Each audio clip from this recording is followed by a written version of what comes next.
All right. NTB, man. So, why is it that many people who go to prison and jail, they get released, and within a very short time, they come right back? Let's talk about it. All right. One of the things that a lot of people don't know about America's prisons and jails is that they call them correctional facilities, right? And correctional facility gives you the impression that this is a place where men and women go for doing wrong and then they are fixed, right? Their bad ways are transformed and they are rehabilitated and then they return back into society. That's not the truth, though. And that's what I want to share with you about in this video. The truth is that most people in the range of 75% who go to jail and or prison in America, once they return back to society, they recidivate, meaning they return right back to jail or prison. Jail or prison seems to aggravate circumstances, not make them better. But yet and still, we still continue to call these massive facilities all around the country with thousands and thousands of men and women are warehoused. We continue to call them correctional facilities, and it's almost like now laughable. It's almost like they are pulling a big joke on us and they're laughing behind the scenes.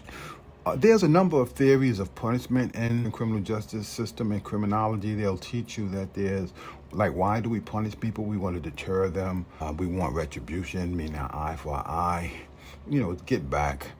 Or we want to incapacitate them, meaning take the bad people away from the good people and put them somewhere where they can't hurt us. Us, we are the good people, so we have to put the bad people away from us. Then there's another theory called rehabilitation, a model that America puts out to the world that implies that that is the one that they lean heavily into. The problem is that's not true.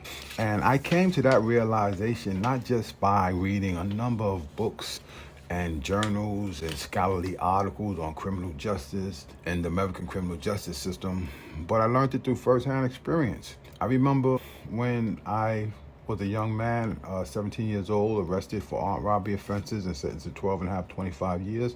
I was placed in those facilities and there was practically nothing there. The whole system was not set up and designed to cater towards having people fix themselves or aid in them being fixed. It wasn't structured that way. There was more things to get into in terms of negativity in those facilities than it was to better yourself. There was an environment skillfully created to make sure that there's pockets of places, big places, huge places where men and women can go and they could receive services that would make them better people. So when they come home, they would be better off. In fact, one of the big indicators of a person not returning to prison or jail is if they can become educated in prison. And many of American prisons, particularly in New York, once upon a time, they had a big college program where a person can go into the institution, they can get a GED, and then they can go get a college associate degree, a bachelor's degree, and in some facilities they even offer a master's degree. They had local colleges, right, that will come in and literally set up colleges inside the facility. And when you look at the research on these colleges that were set up within the prison and the long-term tracking of these inmates who receive college degrees, you see that the recidivism rate amongst that cohort of inmates or formerly incarcerated people was extremely low. Many of them never returned to prison. So we knew that it worked. What did they do in New York and in many places all around the country?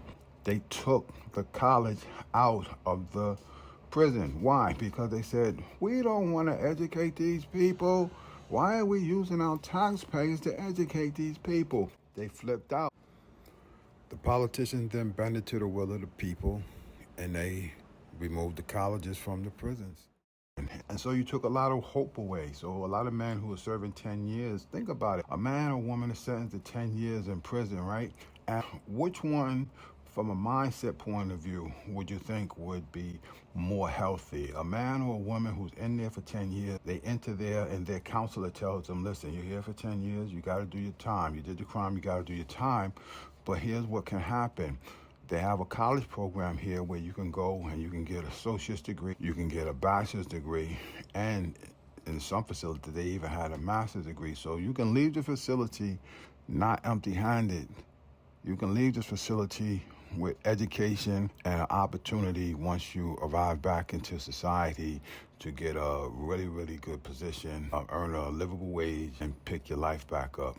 Or, on the contrary, putting a man or woman in a facility for 10 years and there's nothing there.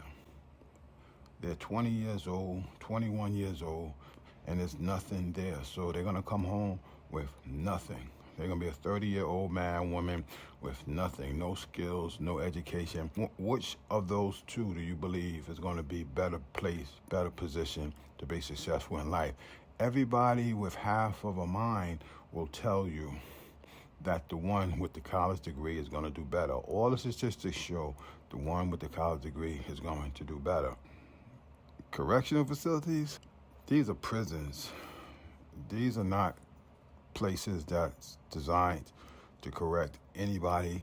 And it seems more that the people who come out of there oftentimes are in just as bad shape as when they went in. And sometimes, unfortunately, they're even worse. Anyway, subscribe to the channel if you're not subscribed, comment, like the video. We'll talk some more. NTB, man.